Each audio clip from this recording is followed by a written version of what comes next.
Hello, everybody. Welcome to the Season 12 Q&A live stream. I'm Mike Fadem, also known as Ambassador Kael. I am your community manager. Nice to meet you, for those of you who I haven't seen before.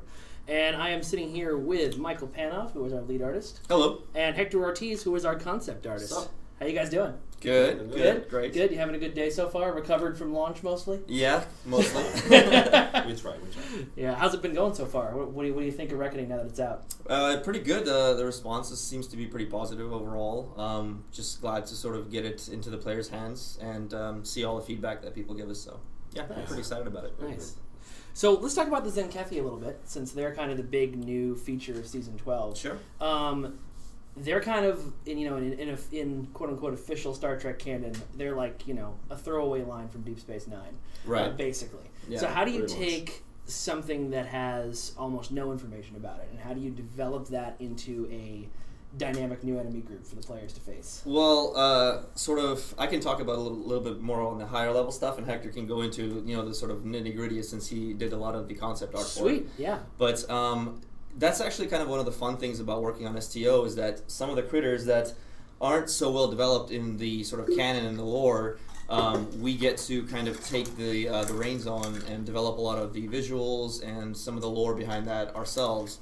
So anytime we get to do that kind of stuff, that we did with like the Iconians and the Bluegills, it's really a cool opportunity for us to really sort of just have fun with it and explore really cool, kind of crazy ideas. We knew that the Zenkethi were going to be a sort of a pretty pivotal critter group for us. So we just said, you know what, let's do something cool, let's do something crazy, let's explore it. So it's been a lot of fun, and I mean, Hector can kind of give you a little more detail about the transition that critter group went from, but because in the early sort of meetings we were talking like weird floaty like tentacles, creatures, and all kinds of crazy stuff, and then we were just like let's have fun with it. So but yeah, like, I mean, do you want to say anything about how they were? Yes, it's all about we have the idea, but the thing is that we have many different ideas, and it gets worse when you put all these people in one table because everybody has an idea, right? And the thing is that we had to condense that to something that actually works with what we know so far about what has been said of the species, right? But also, once we have something figured out, we have to convince people that we're gonna spend budget in this because this is actually something we really want. We want 4 legs, now we have to animate those legs. You see, we want tentacles, we have to animate tentacles now. That's and all that budget has to be, all that time, all that manpower has to be in the equation when we decide when to do these things. Yeah, every single person on the art team had a lot of input on the Zenkethi, the ship guys, the character guys, and the animators and the effects people. So it was really a culmination of a lot of people's sort of ideas. And yeah, like how Hector said, as soon as you start talking like, yeah, let's do like crazy tentacle things, everyone's like, that sounds great, and then the animators are like, whoa, hang on a second, right? Like, wait, let's slow down a little bit, right? All that stuff. Right, like how are they going to move on like sloped surfaces? How are they going to move on? So there's a lot. Once you start sort of talking about the actual game design of it, there's a lot of things that kind of get narrowed down, and yeah, like it went from like how we said, just some crazy concepts into a more like, all right, well, what if they have like 4 arms and like they're just these massive hulky brutes, right? Like a rhino thick skin, they have sort of like turtle heads, they're going to be really tanky, and we're just going to give them like these crazy weapons that they're going to use. They're going to have these super like backpacks that have all these kinds of cool gadgets, but then like at the end they just throw everything down and just go out and like beat your face in. So it was a lot of kind of moving back and forth. There was how do we determine their ranks? Are we going to have the sort of higher end guys wear more stuff? Are they going to wear less stuff? Like, so we did some iterations. We played around with a lot of different guns. The guns thing was actually quite interesting because we were like, why don't they hold a gun with like both their hands, right? So they'll have one gun in one arm, and the big one will kind of be the load bearing arm, and then the small one will kind of hold it. And then we're like, well, let's like design some of these guns, and then we were figuring out that like once you start going with some of these crazier sort of designs, that the animation starts getting really, really difficult for them to like swing these things around or like lift their arms up, and it becomes really technically sort of challenging. I was trying to take a screenshot of the Zenkethi for a blog the other day for one of the fiction blogs that went out, and I was trying to just get a picture of 2 Zenkethi looking like they were talking, and I tried a bunch of different like emote animations, and I was like, Maybe I'll just have him standing there. Yeah, it was a completely custom skeleton that we built. All new animations for all those guys.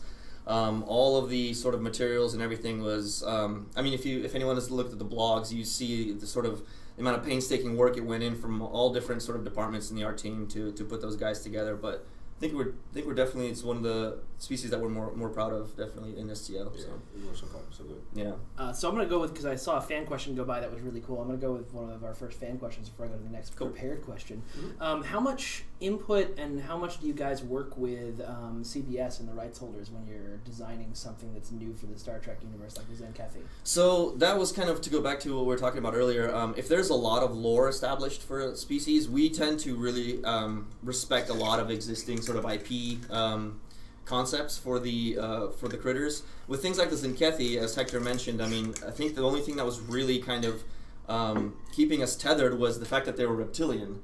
And and so we were like, that is one thing that we don't really want to stay away from too much, because we want to respect the sort of the fans who read the lore and know that, like, what the Zenkethy are, as if they're as what they were mentioned in the show and in the lore and stuff like that. So we let's just keep it reptilian.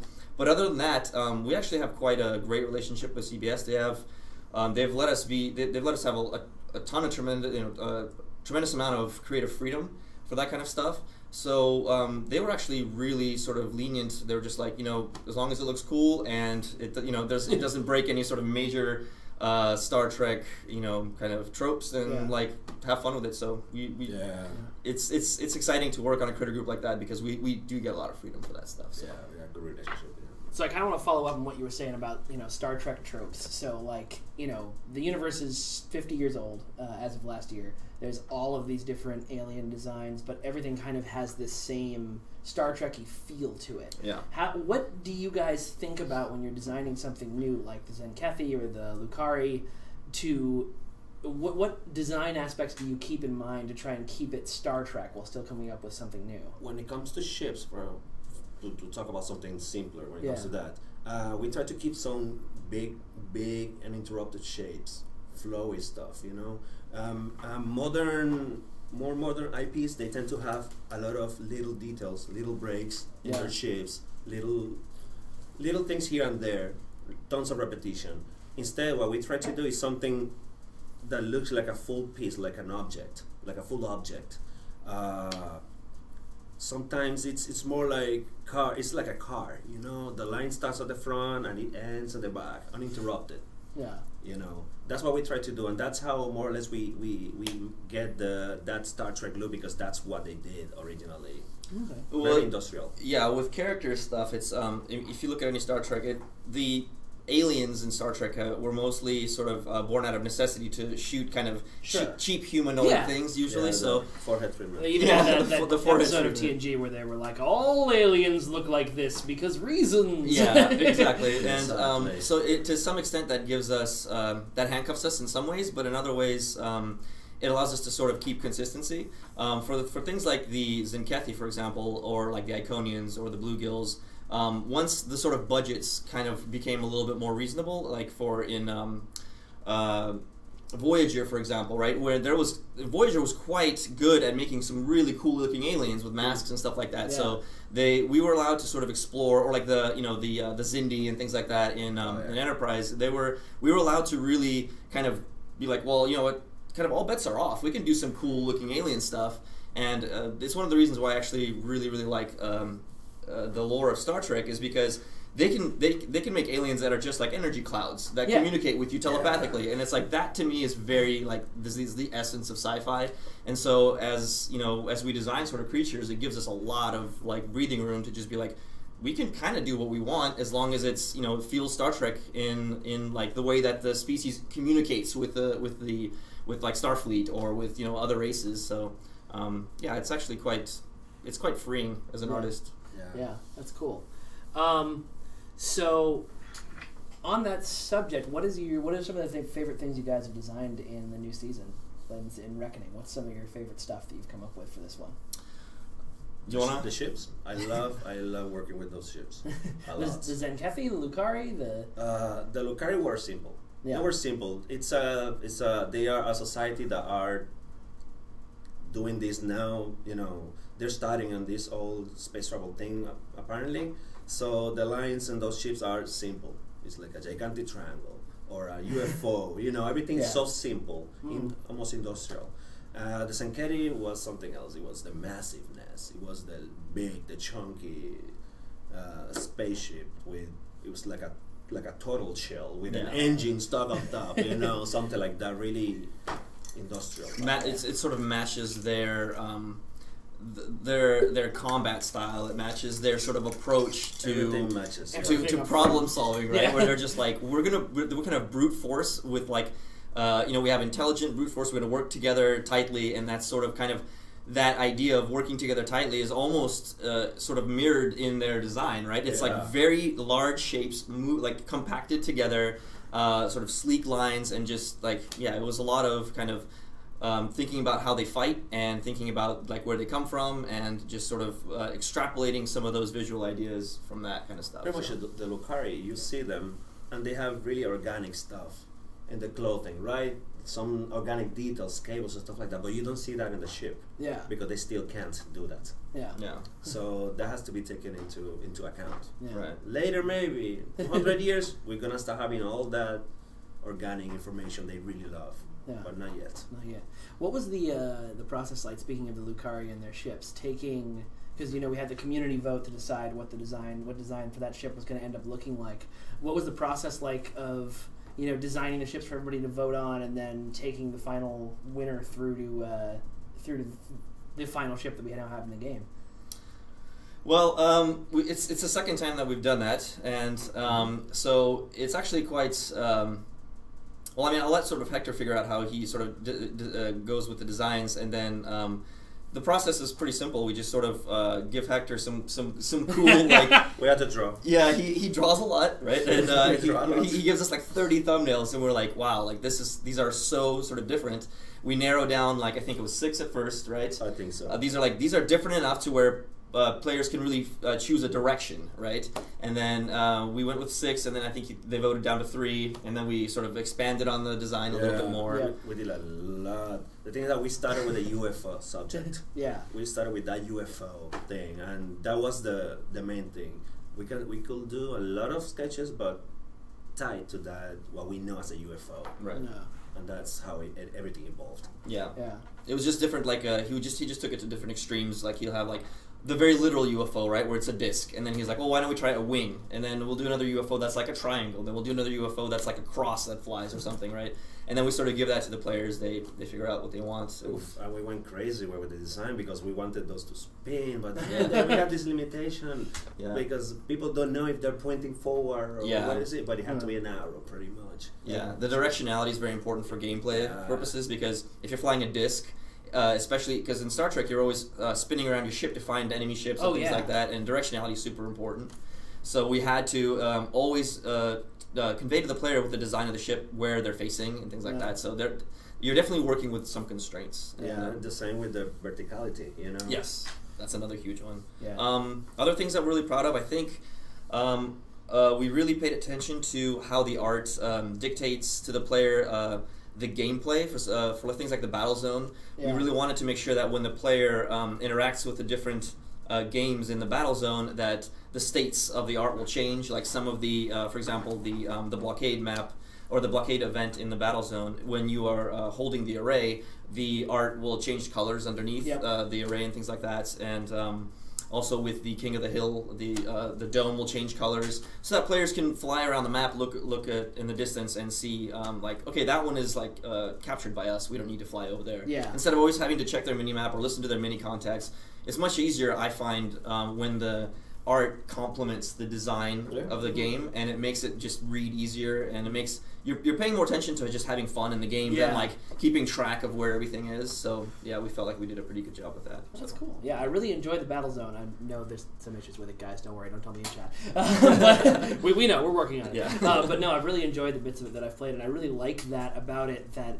like it's very clear, like orange, bad, go over here. Right. Blue, good, go over here, fine, leave that part alone. Yeah. It's really interesting. The other thing that I was really, really impressed with, that I know you guys' teams worked on, was the Gravity Kills Q and that Yeah. giant black hole. That Yeah. thing is gorgeous. Yeah, Scott is the lead environment artist, and that Yeah. was kind of his baby. When we were doing the playtest initially, we were kind of like, man, what if this thing actually, because at first he made it, we're like, that's cool, you're fighting around a black hole for these particles, that's awesome, What if, like, this thing actually sucks you in, and that's, like, part of the gameplay? And everyone was like, what? That's great. So we just were like, let's try it, and it made the black hole not only a really cool sort of center set piece for the map, but it went from being just a prop to, like, stay away from this thing. Yeah. It has like a menacing presence now, which I think was really successful, and a lot of people are apparently having fun doing all kinds of crazy things in that map. So I know I played it for the first time when we were in testing, and literally like every 2 seconds I was like, oh no, warp out. Okay, I exploded. Yeah. All right, I'm getting this. No, I'm gonna warp out. No, I'm gonna explode. Yeah, and that's sort of like that sort of trial and error gameplay. I personally think is totally fun because it lets the player sort of mess around with the actual gameplay until they figure out like what's the best way to approach this, what's the how can we use this, how can we avoid this kind of thing. So I sort of like the idea that players kind of mess up for the first couple times and then they're like, okay, I'm adapting now and I'm learning how to play this. So cool. All right, well, we're going to take some more fan questions, guys, in a second here, so make sure you throw questions in the chat if you want. Not questions about how whether we can make loot boxes easier. As he does, we can't. I did see one fan question, though. Salami Inferno wanted to know who our favorite executive producer is. No comment. That's difficult. We know. Yeah. There's so many. so many that we've worked with, right? Yeah, it's hard to pick just one. So now that obviously you can't talk about what's coming up. We can't talk about that. Sure. But now that season 12 is in the books, without giving too much away, what excites you guys for 2017? There's a lot of planning going on at the moment into the sort of the next season, the next year, that kind of stuff, and there's a lot of really cool opportunities especially for the art team to do some really, really fun stuff, and it's generating a lot of excitement in the team. There's some really cool ship ideas we have. There's some really cool critter group ideas we have. In general, there's just going to be a lot of interesting things that are going to be coming out in the next year. It's definitely going to be a sort of a bit of a renaissance for Star Trek, I'd say, online. So it's going to be. I think it's going to be great. I hate that you guys can't see what's in my monitor right now. I walk by your desk every day and just kind of stop and go. Yeah. You're gonna make neat stuff and yeah. Yeah, Hector's monitor literally is like the window to the future of STO, which is awesome. Yeah. So. When you guys were growing up, did you ever imagine to get to work on Star Trek stuff? I wish I could get to work on Star Trek stuff. It was like an impossible thing. Yeah. Doing anything video game related for me. Yeah. It was absolutely impossible. Yeah. I don't know how I got here. But yeah. Also want to give a quick shout out if you look, whoops, wrong way, right there. That's Hector's work right on the screen there.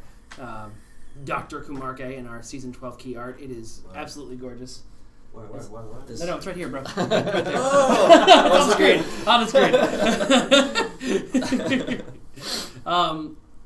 Okay, I guess this is sort of a yes or no question that you can probably answer. I'm guessing the answer is yes, but let's ask it anyway. There was a question from Facebook about whether there's going to be more bridge designs coming up for ships.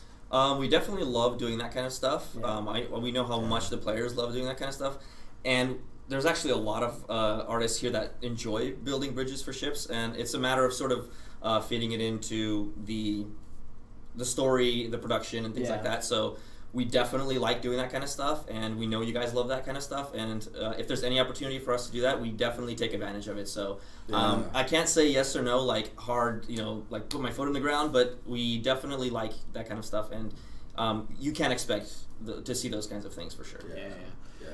There was a question about whether there's any in-game stuff related to the new show. We can't answer that, but what did you guys think of the Discovery when it was revealed at Comic-Con?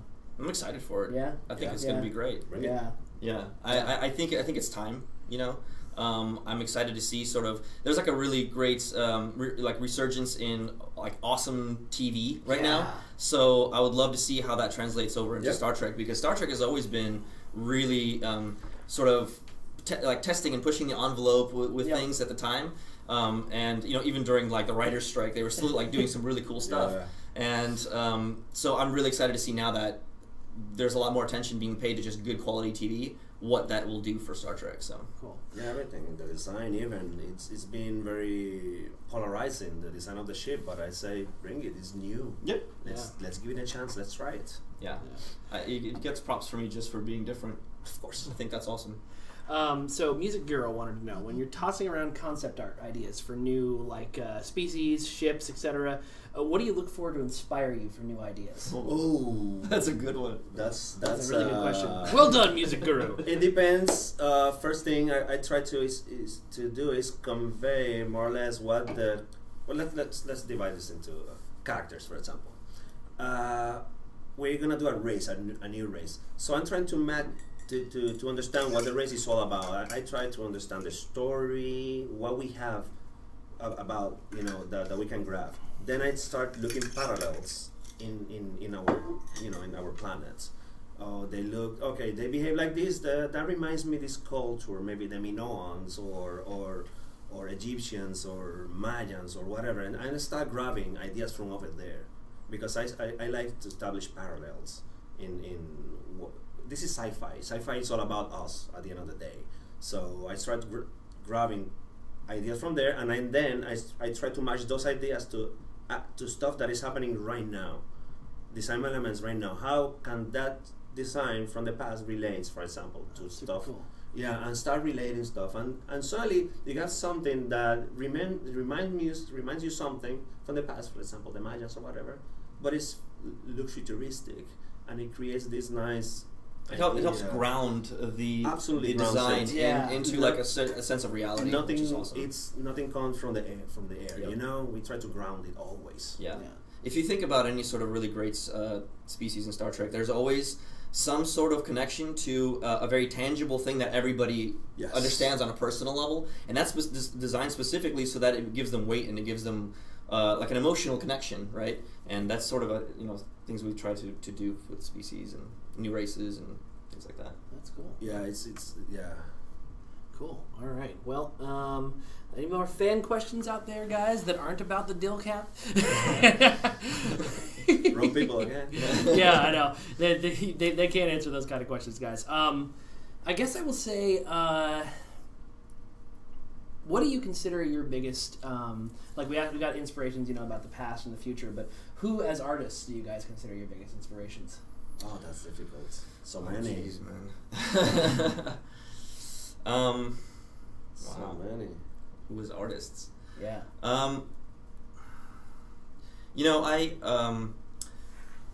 I prefer sort of new ideas over high quality execution. That is something I just personally like. So things that do something outside the box or something that's kind of different always gets like a thumbs up from me. So anytime you see some really amazing sci-fi movie and it's like this crazy, like super involved environment, and I'm like, have I actually seen this already? Yeah. Even though it may be visually impressive, it doesn't really strike me that much. If I see something that's like, no comment. If I see something that's really different and really cool looking, it doesn't even have to be like massively sci-fi, right? Like for example, Looper for me was a really, really great sci-fi movie because they took sort of interesting ideas and they were like, for example, remember when he goes back and they're all dressing like they're from the 50s or something, and he's like, oh, you guys are like copying this old thing. Like that idea to me, I mean, it's supposed to be a sci-fi movie, but it takes something that humans do naturally, which is emulate things that have happened in the past. They're like nostalgic about it, and to me that idea was new. So I was like, I love that. I think that's great. Yeah. So I always respect a different twist than something that's really well executed, but I've already kind of seen. So yeah. When it comes to visuals, I always gravitate to Mobius. Always, absolutely always. amazing. Zaha Hadid, she was an architect. She died last year, I think it was. Oh. If you know Zaha Hadid and you see my shit, you're gonna see a lot of creators. A lot. Even the Lucari shape, the triangle. Yeah. I did some tessellation on the side. That's absolutely Zaha Hadid. Yeah. That's cool. Yeah, I use her all the time. That's cool. Yeah. Sin Mid, of course. Yeah. and all that generation of artists. Yeah. So. I'm just wanted to respond to this really quick. I'm seeing a lot of shout outs in the chat to ZEF Films, who I believe is joining us. Thank you. Your videos are awesome. They're awesome. Oh yeah. Seriously, those things are amazing. Thank you. You make our ships look even better. Yeah. I know. Thank you.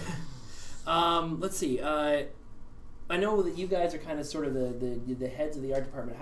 Can you break down like what different departments are in the art team? Sure. So we have the concept department, who's sitting right next to me. We have the environment team, which is responsible for all space, all ground, ship bridges, social zones, that kind of stuff. That new ground mission for Signs and Portents, that planet is Yeah. freaking gorgeous. That's all thanks to our new lighting 2.0. I know you guys are still sort of being bugged by a lot of the lighting bugs, and let me assure you, we are sort of churning through those. There's a lot, and when we get to them, it really will help make all that look a lot better. But the lighting 2.0 update has done wonders for our outdoor environments. There's some stuff kind of coming in the pipe for you guys, I think, that is going to look even cooler. And so there's the ship team, we have our UI artists, and we have our character team, and we have our effects team. So that's pretty much animation as well. Sound. But yeah, that's kind of the stuff that's sort of is under the umbrella of the art department. So cool. Yeah. All right, so one final question, and then we'll wrap up with you guys. Timothy Welch wanted to know what your favorite Star Trek series is. You want to go first? Yeah. DS9. Absolutely. That's the answer that you're going to get from the majority of Trekkies I know. DS9. Really? DS9. Yeah. Oh yeah. Oh god. Have you ever gotten into that argument? That's a terrifying. I'm DS9. I'm next gen, man. Like up top, till the end, up dude. top. Like, yeah. Too soft, too tame. Too tame. Too easy. Needs more war. Yeah. No, it's too easy. Everything's easy for these people. They're flying in this cruiser, chilling. Yeah, well, Go to DS9. That's where it happens. Cool. All right. Well, thank you very much for joining us, guys. Thank you, guys. Thank you very much for season 12. It's a ton of fun. We hope you're enjoying it. Yeah. All right. All right, guys. Thanks.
Well, hey everybody, how you doing? I'm gonna move this a little closer now that we only got two of us. Come on in. So I am back. For those of you just tuning in, my name is Mike Fadim, also known as Ambassador Kael, and I am your community manager. And I am here with Stephen Ricossa, who is our executive producer. How's it going? Welcome, welcome. Yeah, I was in the stream a little bit earlier typing things. So. Yeah, you were. We answered your question. I don't know if Which you saw one? the which is your favorite executive producer. There What was just were too the many. answers There were then? just too many to choose from. Oh, were there? I'll talk to them about it offline. So how you feeling now that season 12's out? Great. Good. Yeah, Good? the build-up's pretty heavy, and as people saw, we announced that update 2 that's going to have expansion 3 is coming to console in just a few weeks. And we're so 14th. that was definitely pretty hectic to get everything out the door and ready and into certification for Microsoft and Sony. Yeah. You feeling a little bit more relaxed now, or is it still crushing you down? A little bit. We'll get there. We'll get there. We'll get there. All right. Well, we're coming into season 12. When you guys are banding about the ideas for a new season, like Reckoning or when Agents of Yesterday came out, what is the process like to decide where the next story beat is for Star Trek Online? So people that have been playing for a while may have seen a pattern. We kind of see where we want to go with our next expansion, and then build a story that takes us there. Mm-hmm. So with Delta Rising, we want to get to the Delta Quadrant. So in Season 8, we introduced Dyson Spheres that let you travel all over the galaxy through gateways. And so that let us have, it was the first starting point and take us on a journey to Delta Rising. And then we did the same thing, introduced a little bit of time travel in the Iconian War, kind of make it a little more ubiquitous, and use that as a storytelling device over and over again to get us to Agents of Yesterday, where it's a time travel themed expansion. Right. So we may have done the same thing with the story you're seeing What? now. I don't know what you're talking about. Points at Dr. Kamarke. So we have a plan that'll take us, through the next expansion, and we sit down, usually look at where we want to go, and then we'll sit down and figure out how we want to get there. And the how we want to get there usually takes quite a while. A lot of meetings, long meetings, a lot of ideas. Come in. Nobody likes them, and then maybe a couple meetings later, actually, let's bring that one back, twist it around. A lot of editing. Yeah, and then once we come up with a story that we like, we send it off to our writer, and he'll go through and break it down into chunks. And then once we have the chunks, we'll review it and we'll say, okay, these seem good. We have a cohesive story, and then we'll go through them one at a time and give them to our content designers, and they'll bust them out, and you'll play them just like you did today and yesterday. Yeah, which has been a lot of fun. I've been enjoying the heck out of it. So what drew you to the Zenkethi for this particular season? I know they're kind of they're in official Star Trek canon, they're kind of a throwaway line in Deep Space Nine. What made you decide that was the next big bad to drag into the light? We those throwaway lines are things that we do awesome stuff with, right? Like the Kabali and all sorts of different species that we've had against, like the Jaddua, right? They were featured in that 2-parter of Voyager, and they were kind of cool, but we made them the big bads, and I think they're one of the most fun critter groups to play against, and really interesting history and backstory through that expansion. So something with potential, something that you kind of get a little bit of like, oh, the Zenkethi War. It's like, oh wow, Cisco was kind of afraid of that. They were kind of a big deal. So what can we do with them to make them kind of a big deal? Yeah. And then plenty of other things that I can't talk about. You can't talk about yet. Far-flung future. How long of ahead of a plan do you have? I mean, not even official. A story plan? Yeah. Usually about 18 months. 18 months, okay. Yeah, so that's it's pretty good. A pretty heavy story. It's not like we know every cue and everything we're going to do, but the story is actually laid out that far out in advance. So there's stuff probably in this season that hints towards things that we will see in 2018. 2018, yeah. Probably. That is really cool. Tell us all about it. No, I'm kidding. I'll tell you all about it. Yeah, tell me all about it later, yeah. Right after you tell me what Salami Inferno means. That's also later. Yeah. So, obviously the Lucari were the setup point for Season 12 in Artifacts. Where did the general early ideas for the Lucari come from, and where did the ideas for Kamarke as kind of the new driving force of the story come from? So the Lucari were an attempt to make a new race, and we do that from time to time, but not very often, because Star Trek is so rich with races. And we introduced them in Season 11 in New Dawn, and we kind of wanted to see what the community thought of them, right? We kind of introduced them. They have kind of a little backstory. They have they do some cool stuff in the episode with the Tholians and all that. So we wanted to see what the community thought of them, and people liked them. Like, oh, they're pretty cool. Like, awesome. They liked them. So we kind of introduced them a little bit into the X3 build-up. You know, you see them in the future when you're at the conference where they're signing, you know, the temporal accords, Right. and so there's a lot of moments where we sprinkled them in, and then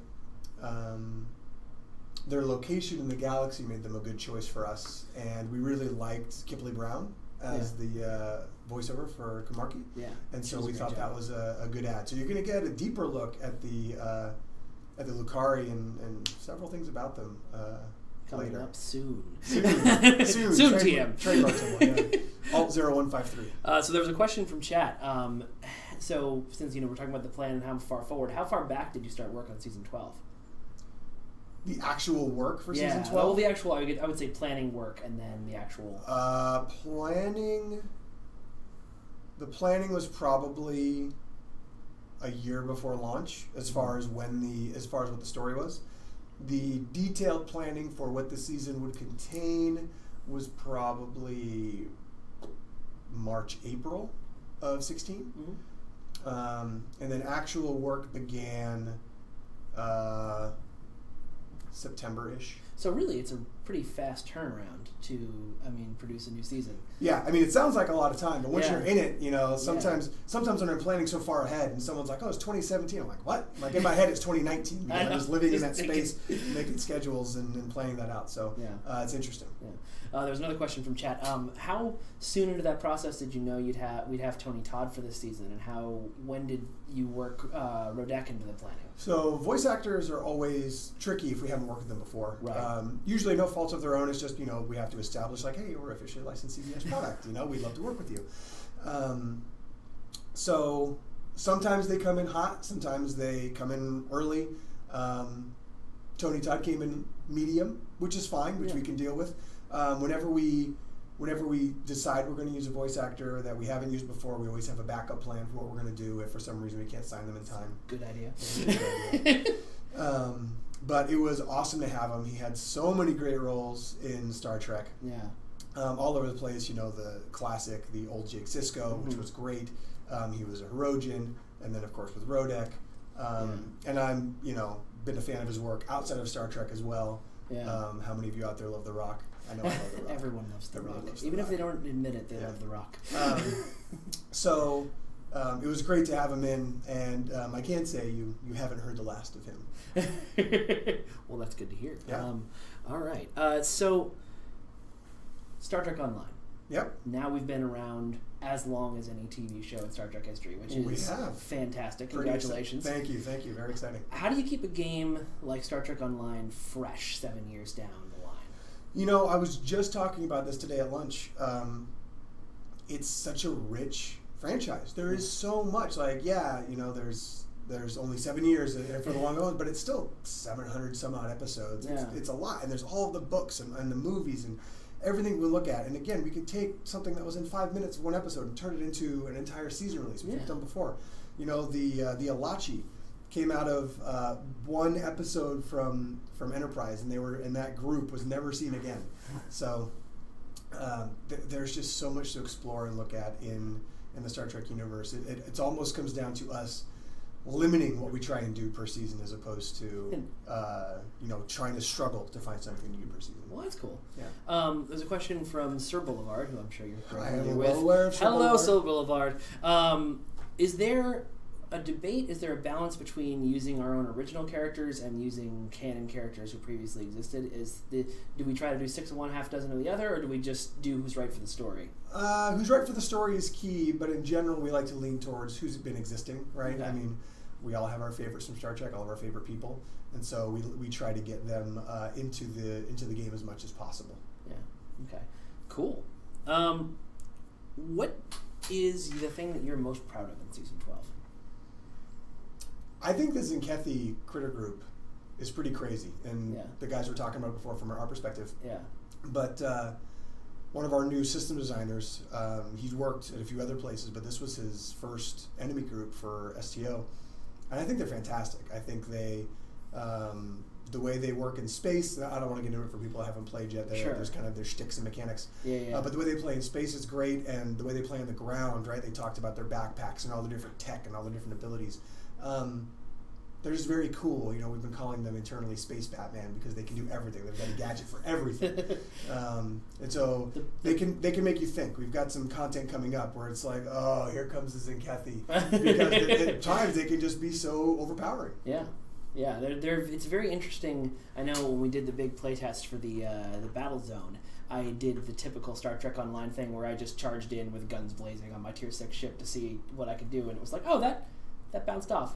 Okay. Yeah, there were some points where we almost had to tone them down because there was like, this might be too far, but it was still a pretty potent, critter group, and I think their ships look awesome, and I love their armor and their little kind of mech-ish almost suits. And the flying backpack thing is so cool to me because it's like, you know, they're kind of a little bit space turtles, but their shell is then like this awesome badass thing that chases you around after they're lights dead. You up. Right? Yeah, exactly. And they were talking a little bit, the guys, about the work, but the work that goes into doing those fun little cool things like that on the art and tech side is pretty crazy. Yeah, cool. So obviously we can't talk too much about, you know, what's coming up. There aren't any specific details, but what excites you the most about 2017 through 2018 in Star Trek Online without saying like, oh, this critter group is coming or something like that? I still think we're kind of pushing the story, continue to push the story to the next level. There's some great stuff in there that's leading to some really big payoffs that I'm excited about. I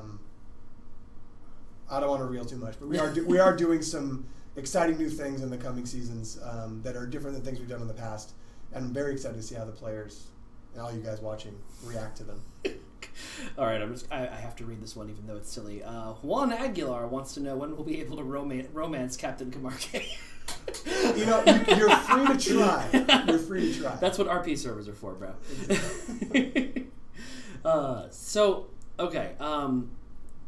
We've talked a lot about Season 12. We talked a lot about what you're proud of, about this Zinkethi, about what's coming up. What is Sorry, my brain just had one of my typical brain farts here. What is the thing about working on a storyline like this in Star Trek that makes it Star Trek? How do you take a story that is like, you know, for a gameplay, because we have to have gameplay in this, we have to have, you know, fights and missions like that. How do you take that and make it feel like Star Trek? I mean, at times it can be tough, right? Because there's probably more combat in the first 10 levels of Star Trek Online than you might see in all the movies and shows combined. Right. But continuing to tell that story and having those Star Trek values, I think, is key. I think that the community really saw that with the finale Midnight from the Iconian War, where it could have been very easy for us to just, you know, exterminate, genocide style, all the Iconians. And that was something the Federation considered because they were about to go down. And I can tell you, when we explained Midnight to CBS, we sat down and we're like, we don't really have to talk about every episode. We give them a heads up on the arcs and what we're going to do. But Midnight in particular, we talked to them about, and we said, the Federation, the whole alliance, is going to go back in time to commit genocide against a race before they do the stuff they're doing now. How'd that go over? And the look on our rep's face is jaw dropped. I'm like, but wait, they're not going to do it. They're just going to like, oh, this is terrible. This isn't us. He's like, okay. But it would have been very easy to do. But I feel like that was one of the most Trek endings to any episode we've ever done. Yeah. It was great. We're so proud of it, and we were kind of taken aback at the community response on Twitter, Facebook, boards, Reddit, everything. Yeah. We were like, oh my God, I can't believe it, because we had to, it's just like it's almost like a series finale for the Iconians, because they've been around since the beginning, hinting, teasing, ignoring, and then bringing them back. The finale had to pay off, and we're so glad it did. Well, that's cool. What's been your favorite episode to work on so far? Well, my two favorites are Midnight, and then my other one, and I know it could be contentious, Boldly They Rode, which is the episode where you're walking around on Deep Space Nine. Huge Deep Space Nine fan. Yeah. And I know it can be kind of slow and plodding sometimes, but when you're running through there, it's just great. And the ship flies by over, and you go inside all that fighting. Then a huge Deep Space Nine space fight, and then you've got the Enterprise, the brand new Enterprise F showing up to kind of save the day with the cavalry. It's a great episode. That was definitely my first holy crap, this game is awesome moment. When I got the mission, I queued up the Deep Space Nine theme as I was flying up to Deep Space Nine to kind of get that full experience. So Deep Space Nine's your favorite season, right? Series, absolutely. Yeah, series. Okay. What about it draws you to it? It's slightly different. I feel like, and there's always debate. I feel like it's a slightly more realistic take on the Federation because it is. There's a little more gray area. Mm-hmm. You know, Picard being in the most powerful ship in the Federation while exploring grants him freedoms to be Picard. He could be as peaceful and follow the Prime Directive and follow the true tenets of the Prime Directive and of the Federation, because no one can touch him, right? For the most part, you know, we see it with Borg and other things. But with Deep Space Nine, they're kind of on the frontier, they're on the edge, and compromises have to be made. And one of my favorite episodes of all time, the entire Dominion War hinged on it, was Pale Moonlight, where he basically tricks the Romulans into entering the war. It's just it's so good. Sometimes I'll just I like to watch. I'll go through and just do rewatch the entire series. But you'll catch me every once in a while. Just I'm just gonna go watch that one again. Just gonna put Pale Moonlight on loop. Yeah, it's just good. So when you're building a story for Star Trek Online, obviously the player is kind of the central character of the game. Mm-hmm. How do you balance giving the player iconic moments like walking on Deep Space Nine without making them kind of like what you were talking about with Picard just now, where it's like you're the super god hero of the Star Trek universe? It could be tough. Putting others in danger, having you be critical to resolving major situations, making it feel like the military. It's a military organization where, you're there with the admirals and they're making decisions, and then you're going off and executing on those decisions. Like when they decided to send the entire fleet to the Icodian sphere, and then everyone lost, and it was this huge failing. It's like, oh my God, what are we going to do? That was the whole fleet. But you're there as part of it. So putting in those situations where you can be the hero of your own series. Yeah. That's always the goal. Okay. Cool. How do you balance that with the characters? We're talking about people like Tony Todd coming in. We've had people like Admiral Tuvok in the past. How do you balance that with having these guys come in who are the heroes of their own series, combined with the player being the hero of STO? Sure. Well, I mean, they're the guest stars on your series, even though they're the heroes of your series, right? It's in that crossover, right? And whenever we bring in a voice actor, we always want them to kind of shine in their episode. We want you to have those moments with them, so it's like, oh, my buddy Nog, my buddy 7 of 9, my buddy, I almost said Garrett Wong, Harry Kim. Having those guys with you, and it's like you had those moments, you can remember those moments, look back on them, and if you go to a con and you see them, you're like, oh man, that was awesome that I went on that adventure with him. Yeah. I really enjoyed, because as you know, I'm one of the Klingon players, the teaming up with Worf to go into hell series of missions was really, really awesome to experience. And I think you did capture that. It's kind of like a balance between you're teaming up with this epic hero, but it's still your story. Yep. Yeah. That's cool. Yeah. So what inspires you when you're working on what's coming up for Star Trek?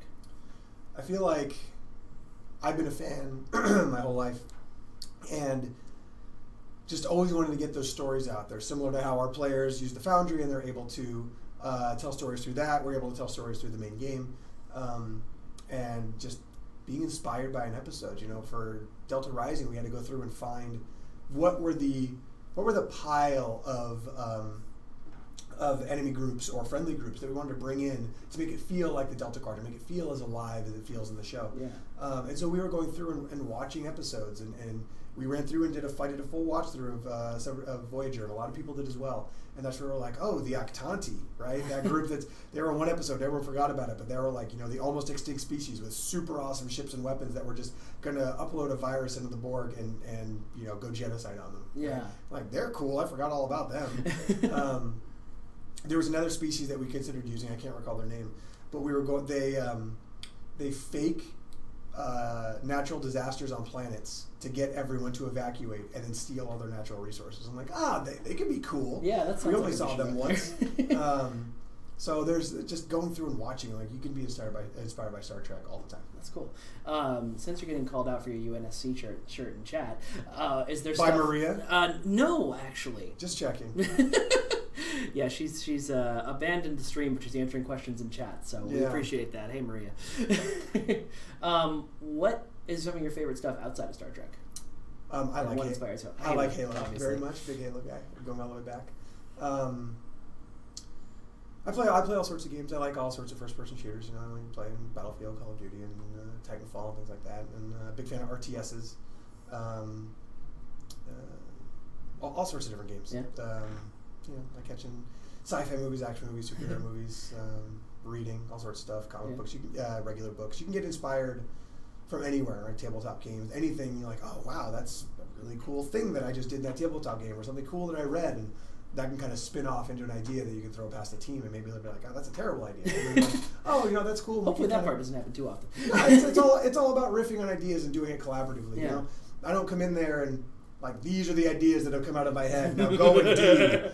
It's more like, hey, this is some stuff I thought of, and lead designer, lead artist, these are things that we thought of, and let's sit down together and pull together a story, pull together a season. What do we think is cool? Yeah. And we still want to leave room for the people who implement, the content and the art side, the freedom to put their own creative spin on something as well. We don't want to just have a bunch of automatons. So that's cool. That's cool.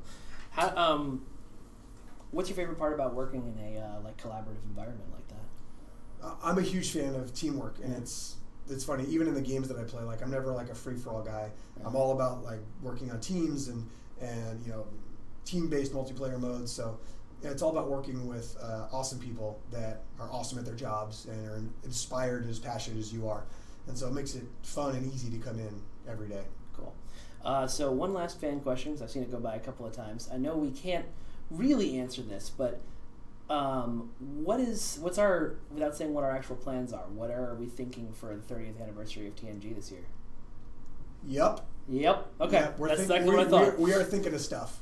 Yep. Yeah. Stuff is being thought of. Stuff is being thought of. Yeah. It looks cool too. Yeah. All right. Well, thank you very much for no joining problem. me. I've enjoyed it. I hope you guys have enjoyed it as well. We will be right back with Jaddua Ross. So long.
Well, hello everybody. Welcome back. For those of you just joining us, this is the third time I've done this, so for those of you watching the whole time, I'm sorry. My name is Mike Fadem, also known as Ambassador Kael, and I am your community manager. And I am joined right now by Jaddua Ross, who is our lead content designer. Welcome, welcome. Thank you, Mike. How you feeling now that season 12's out? Well, I'm glad. Yeah, I'm relieved. It's a lot of work. A lot of work. Yeah. Cool. So I'm going to open with the basic question. What is content design? Well, that's a good question, and it's one I struggle with a lot. Just on a daily basis. What am I doing today? No. I mean, explaining it to people because it's a position that doesn't really have an analog in other industries so much. Basically, I'm going to talk about it a couple different ways. Sure. Yeah. One way is it's where the rubber meets the road. So it's where we put everything together. So we work really closely with an environment artist typically, and what we do is we create like the missions and the logic. We script the encounters for the enemies, so any kind of custom behavior, anytime you interact with anything, anytime we do all that stuff. But that still doesn't really say what we do. So the other piece of it is, what do we actually do on the day-to-day basis? So what we do is we use tools that the programmers have created to build levels, to build missions, to build maps. And we work really closely with an environment artist, and then we also take the assets from the other support teams like character, FX, and we integrate all of those to put together the final experience that goes out to the players. So you guys kind of take it, to make it a terrible metaphor, all the ingredients together and bake the cake. Right. Okay, yeah. That's cool. Yeah. So how can we break that down and how it went into, say, for example, signs and portents?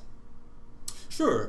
Basically, what happens is the leads, or a subset of the leads, kind of come up with the general story of the story points that we want to hit, and then we give that to the writer, who then turns that into what we call a pre-pitch. So that's basically giving all the backstory and all the major characters, and then the writer sort of pitches that to the content designer who's actually going to work on it. In this case, this was Kate Bankson.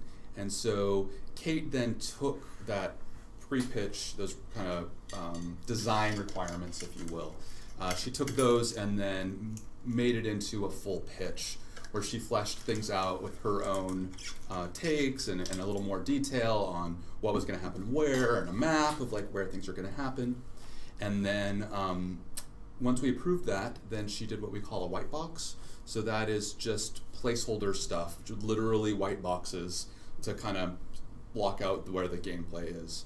And then we go through a series of milestones, basically, each one being a more complete pass, and we would play test it and give her feedback, and then she would respond to it with that feedback for the next iteration, as well as the next level of stuff that she was completing, until finally it was done, and then we handed off to a QA who did a bunch of testing on it, and then ultimately we shipped it. That's cool. Yeah. So what is like? It sounds like it's a lot of like development of the story that kind of falls on you guys. Like the main plot ideas come from like kind of on high, and then you guys sort of figure out how to implement it. Well, I mean, it's like we normally get a few, like it's a fair chunk of things that we need to hit. I don't want to spoil too many things, but so there's a fair amount of things, but how we hit them, yes, is in the purview of the content designer, right?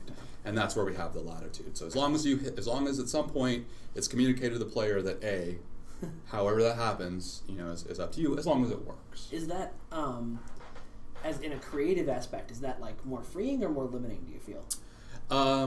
Paradoxically, both. So. I think it's actually more freeing than constraining. I think we all chafe a little bit because we all want to feel like we have this creative. It's okay. It's okay. Keep going.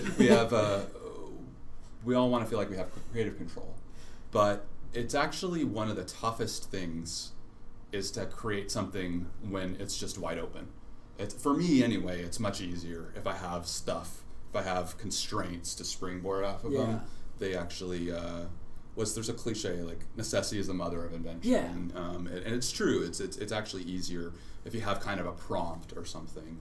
And the extent to which we give people freedom varies. We're a little, on the featured episodes, it's more tightly controlled because we often have a guest star and it has these story beats that lead into the next story and continue the previous story. So it's a little more constrained, but then cues, for example, we have a lot more freedom to kind of put our own stamp on the experience. Yeah, cool. Sorry, I just have to point this out because I'm laughing at it. Maria is discussing your social life in chat right now. And whether the topic of whether or not you drink out of a milk carton is apparently a topic of much discussion. So if you'd like to answer that on chat, you can. I do not drink out of a milk carton because I am not a barbarian. That would be just right out. We actually, sometimes we use each other's milk, but she's not much of a milk drinker. I'm the milk drinker in the house, for sure. Makes a lot of sense. Yeah, she uses it in her tea. Yeah. So now I'm talking about hers. Yes, what secrets of Maria's life do you want to share? No, don't do that, please. She'll come back and punch me in the face. Okay, we've talked about, kind of baking the cake. What's your favorite part of that whole process? I know, asking the big, complicated questions. Yeah, wow. If you have several, you can talk about all of them. My favorite part of the process, I like the sort of prototyping phase, which is, we don't always do. Maybe we just call it the white box phase. There's something, it's like, the best analogy I can would be is I'm also a writer. Right. And so there's something about the blank page that holds so much possibility. So when you come into a map, that's my favorite part of the development process. Except my favorite part, I'll do. Okay, two is good. Two. My favorite part is when you actually have stepped away from the piece long enough and you come back to it and you can see it in its totality again, because you get too close to it and you can't, all you can see is like the little bugs everywhere, like all the problems, you want to do this or that, you can't see. But if you can go away for a while and come back, you can get a fresh take on it. And then it's this really cool feeling that, again, contrasting with writing, when I write something, I have an idea in my mind and I write it down, and then you read it and you reinterpret it. But in a game, you are literally experiencing my vision. So it's kind of cool to come back and go, oh wow, like this is this vision that I executed that started from this idea, and then with work and collaboration with all these other people, it manifested, and it's literally like, I thought it was going to look like this, and maybe it looks like this, but it's in my head it was like this, and now that's there. You're inside it. Yeah, that's pretty cool. To answer the question from the confused fan on Facebook, this stream is running in two places at once. We're on Facebook Live and on Twitch chat, so I'm responding to both chats at the same time. That's why it might seem a little weird and disjointed. I know, I'm amazing. So, to follow up on that, video games are still kind of a relatively young industry. It's like, basically the 70s and 80s that it was born, so it's still really only, 40 years old? Where do you see it as an art form going in the future?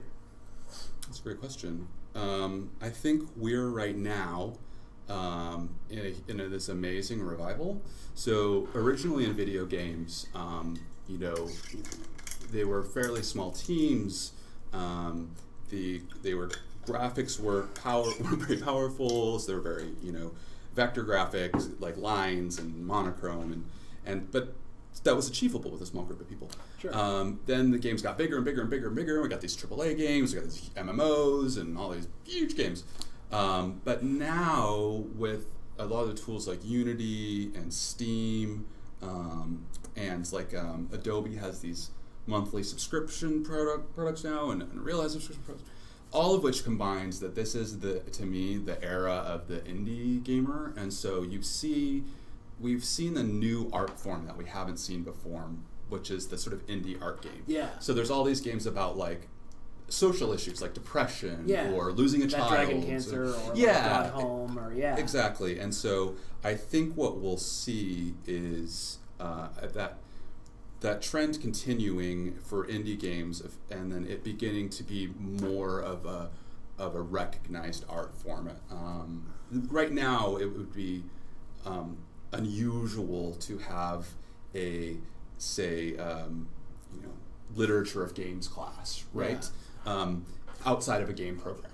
Yeah. But someday, 20 years from now, I could see us, having a, literature of games and talking about when Eris dies in Final Fantasy VII, yeah. and these sort of and shifts in how stories are told. I also think that honestly right now the VR that we have I don't think is quite there yet. But when we can get to a VR that doesn't involve wearing some big clunky goggles that make you motion sick, I think that's going to be the next sort of revolution in gaming. But not quite yet.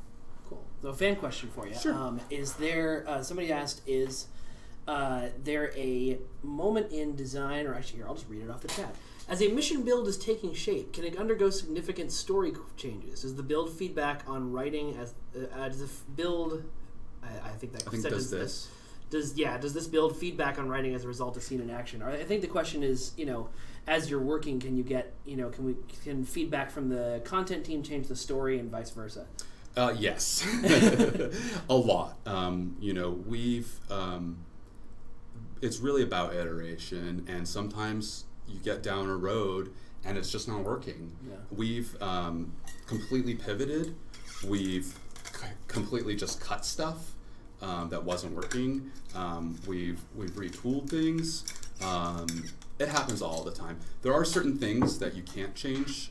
For example, if we have a guest star coming in, we need to use them. Yeah. So we can't just willy-nilly make these things. But there's many times that there's changes to the story, or sometimes we even change the story a little bit if it makes the gameplay easier to implement. Not as often, but sometimes it does happen.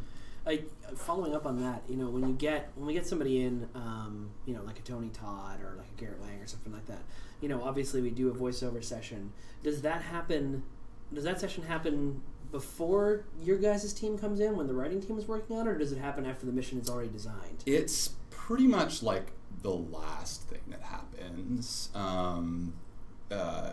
for various reasons. The main being that we continue to make text changes pretty far into the process. Yeah.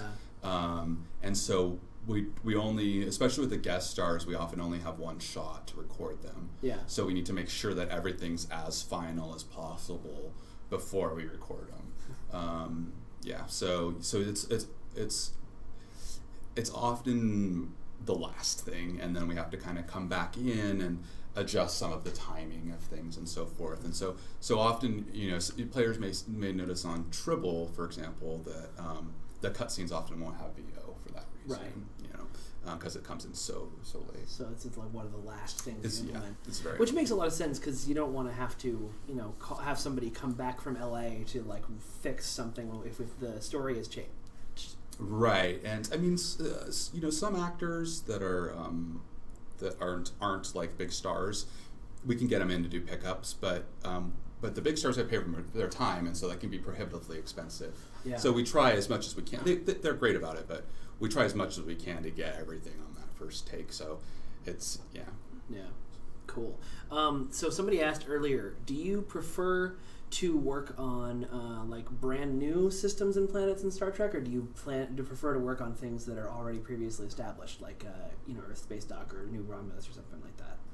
Although New Romulus was kind of a new design, but so you mean like do you prefer to design missions in a established part of the Star Trek universe, or do you have more fun when it's like something that we've created whole cloth for STO?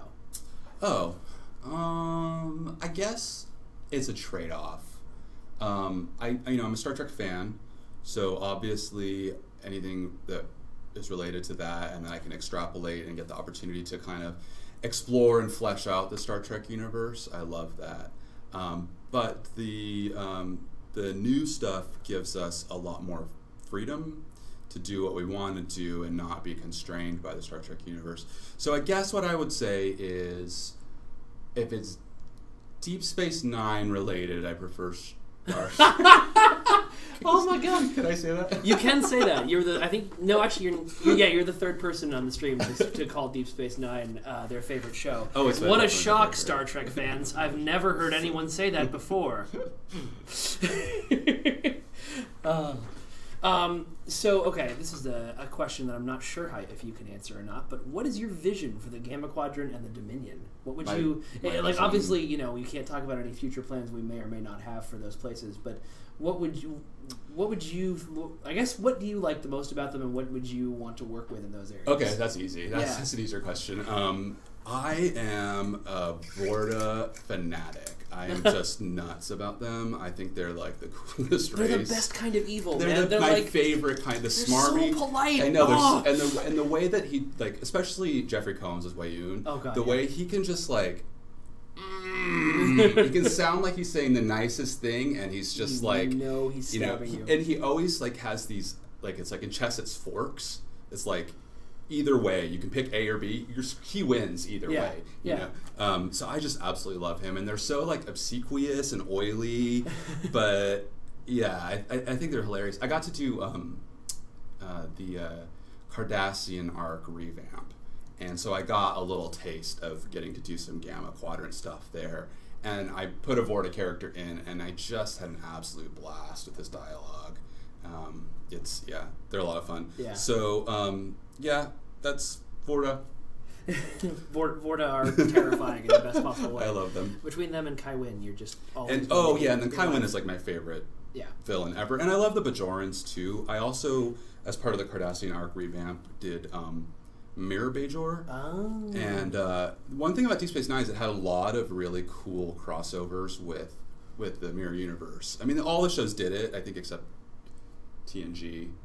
Maybe Voyager, I didn't either, but the other ones all did. But I like Deep Space Nine's the best because I love Intendant Kira. Yeah, she's awesome, and I love Mirror Ezri was awesome too. So hot, it was great. Can we say that? Oh, we did. It's I was saying to Ricossa earlier the whole Deep Space Nine arc through Mirror Bajor and eventually Kurland here walking on the station was my first real holy crap, this game is really really awesome and is the Star Trek experience that I was looking for. That was really really cool. Thank you for doing that. Yeah, that was a lot of fun. That and I would say Midnight was my other real I got that Star Trek feel in there. It's good. Ruben, someone on Facebook, Ruben says they were happy when Kai Wynn died. We all were, bro. We all were. We hated her and loved her, but we all were happy. I love to hate her. She's my favorite villain of all time because pride is her sin. Hubris, and she's so believable because that just ambition and pride drive her, and you can see that. And she's another great villain. So good. Fire off more questions at us, folks, because we're going to do some more fan questions in a second. But first, what are you most proud about in Season 12? Proud of? Wow. Gosh, there's so many things. But I really like the featured episode, particularly the ground portion. Oh, God, it's so pretty. It's really beautiful. Dave Lopez did a really nice job, and Kate did a really good job of scripting. Obviously, the Zenkethi critter group is awesome. I love the little arms. They're little so great. I know it's it's the little thing. Honestly it's the little things sometimes that you kind of fix that on and really love. The Zenkethi are weirdly they're terrifying, but in the right aspect they're weirdly adorable. We had for the giveaway blogs there was one art piece that almost went up for them where there's a Zenkethi doing this from below, and it looked like it was trying to give you a hug.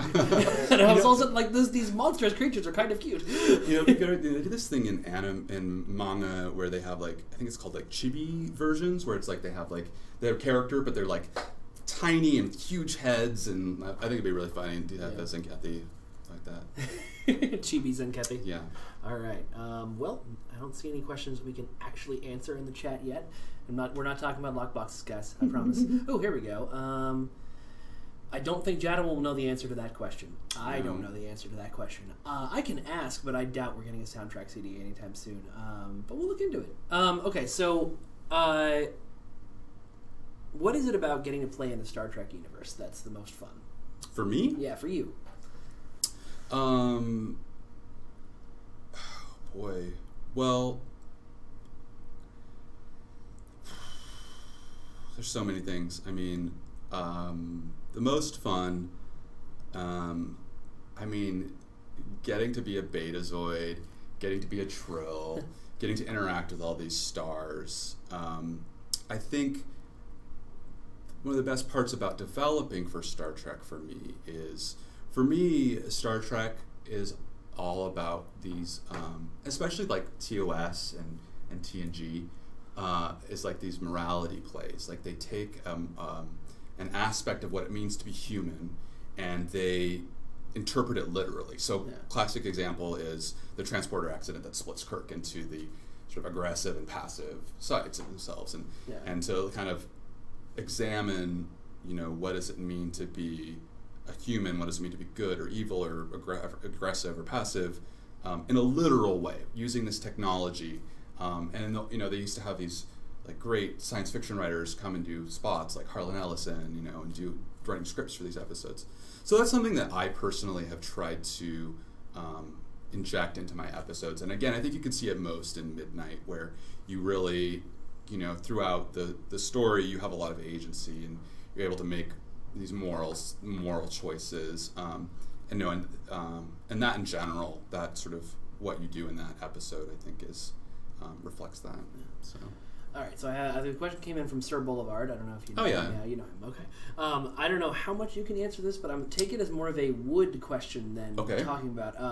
If you could bring back Memory Alpha, how would you go about that, and what would you envision for it?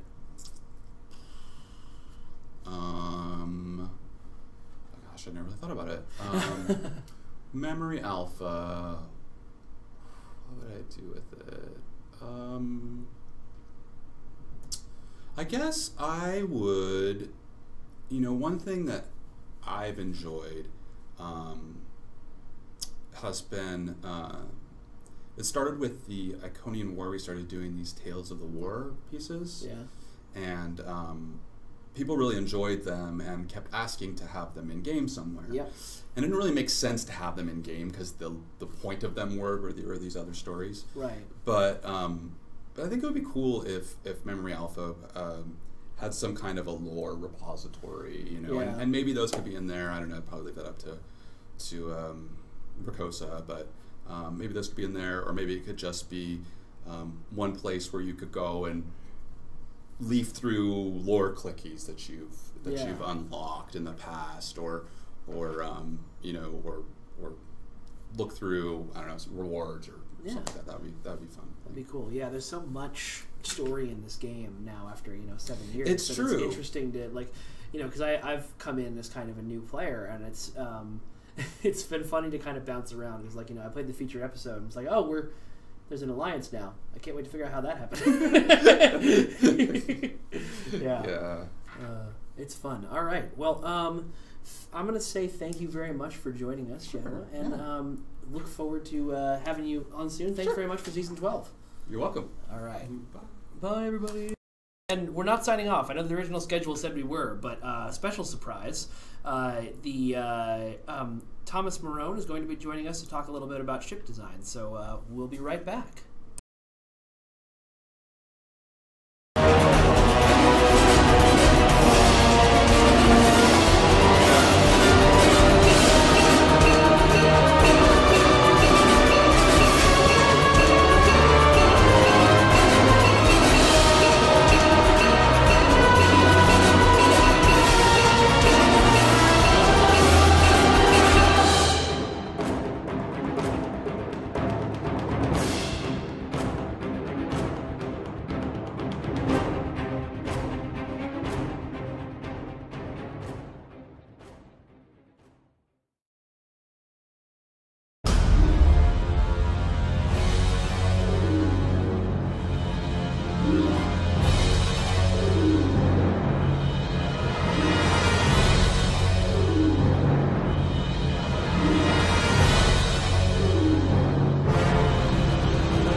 have to scoot closer to me.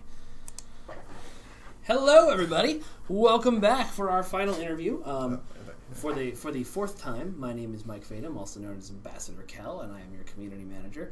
And I am joined by, you just told me this, and I'm going to mess it up, lead artist for ship and UI design? Yeah. Cool. Thomas Marrone. Welcome. Hey, everyone. I pronounced that all that right? Thomas Marrone. Damn it. Like, all right, Marrone. Maloney. Sorry, buddy. That's all right. So, season 12, out in the world. Yeah. How you feeling? I'm feeling really good. It was exciting a lot of new ships came out today, and Yeah. it was exciting to see people react to that stuff. Yeah, the undiscovered lockbox in particular seems to be a huge hit. Mm-hmm. A lot of people were really, really excited when they saw those ships. So those ships, if I understand it correctly, they aren't actual ships that appeared in like Wrath of Khan or Undiscovered Country. They're like ships kind of inspired by that. Right. Well, so the undiscovered lockbox has a pretty broad theme. It's sorry. No, it's fine. It's my first live stream like this. Everybody, bear with me. But internally, for a while we called it the Daniels box because it was inspired by all the eras that Daniels and the temporal agents kind of interfered with. Yeah. So that includes Enterprise. That includes when we made Chekhov a temporal agent, we used the Chekhov from the movies, and so that includes the movies. So we kind of Undiscovered was a cool, catchy name, and we have a lot of things from Star Trek 6 in there. So that's kind of why we went with that name. But so we have the NX refit, which is literally blowing up chat right now. By the way, like half the comments are "Thank you for the NX refit. Thank you." Awesome. Well, I'm excited. I hope people enjoy flying it in the game. But there's the NX refit, which is from Enterprise, which is of course Daniels was introduced in Enterprise. And then the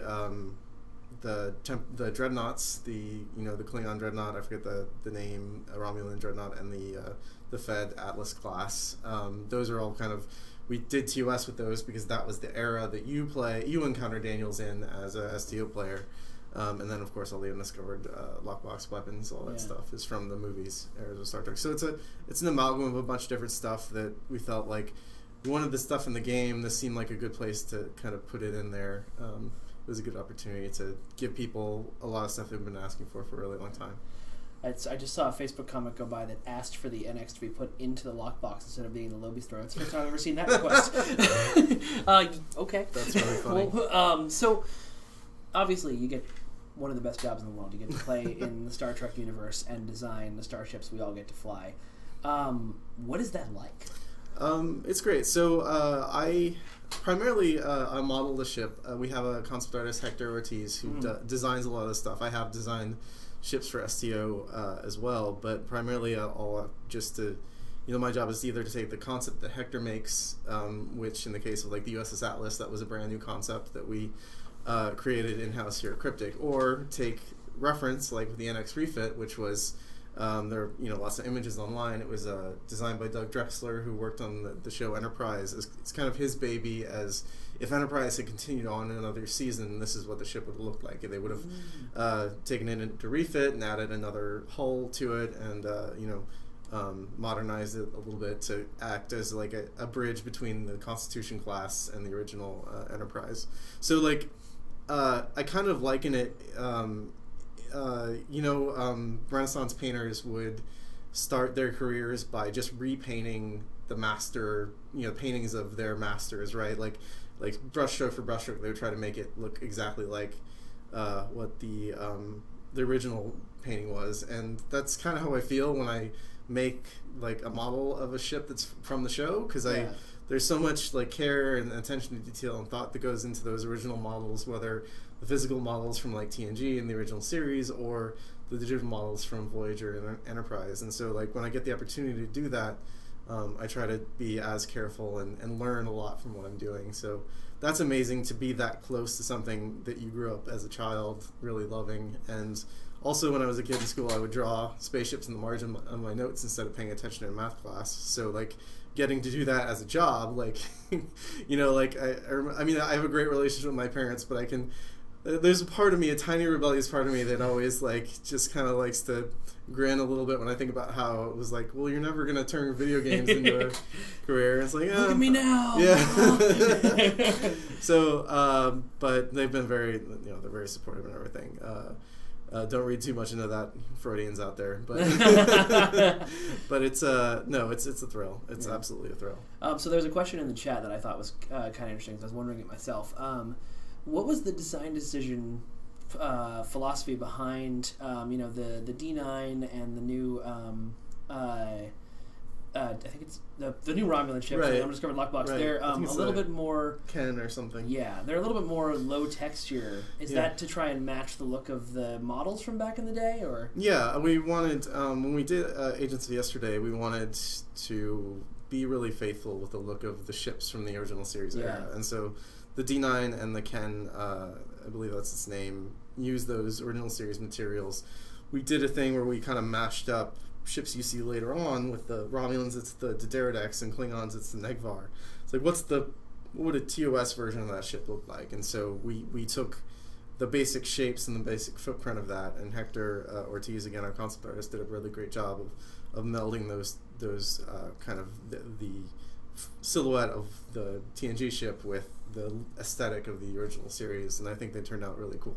Yeah. So yeah, they're very it's very intentional for them to feel like they were built out of plywood and painted with acrylic paint, but I think that we tried a little bit to add a bit more texture and detail to them so that they still look like they belonged in the game, but matching the TOS aesthetic was really important for us. Yeah, that's cool. Okay, so we're talking about starship design. You mentioned earlier that a lot of designs Hector does, and then you kind of do the modeling, but you yourself have designed a couple of the ships. What ships have you designed? I don't know. I know the answer to some of this question. Yeah. I've done the Andromeda, kind of the T6 Galaxy family, the Andromeda Sutherland, which is the T6 Nebula, and then the Yamato, which is the T6 Galaxy Dreadnought. So I did those three. I did the Pathfinder, which is the T6 Intrepid. I kind of worked with Hector and did a lot of the T6 Akira design of the Alita. So I like Fed ships a lot. That's the kind of thing that I've always really enjoyed doing those. My inner Klingon is wounded. But when there's opportunity on the schedule and Hector's really busy and we have a Fed ship coming up, I'll be like, hey, let me do that. Yeah. I can do that. But yeah, it's Hector is amazing, and it's every time I get to work on a ship that he's done, it's been a lot of fun, like interpreting his stuff into 3D. But it is also fun for me to kind of put my own stamp on a ship when we need to make a new design. Sure. We got a question that I've asked you before in the chat, which is, where does your sweatshirt come from? Because it's awesome. This was from. I wish they had the website had a better name. It's We Love Fine. Oh yeah, okay, I know that. .com, and I actually saw it at Star Trek Las Vegas last year, and I really wanted it, but they didn't have it in the size I want, so I just Googled Starfleet Academy hoodie until I found the one that I saw. So WeLoveFine.com. Yeah, they're great. And you might have to. They do a lot of fantastic Steven Universe shirts too. Oh, cool. Yeah, no, they're cool. And they actually had I'm not wearing it. They had a contest, a cool contest for Star Trek's 50th anniversary, with that had a lot of cool designs that were picked out. So I've commented to Thomas before that while everyone at this office has amazing T-shirts that they rotate every day, he's the only person I've ever met who has amazing hoodies that he rotates every day.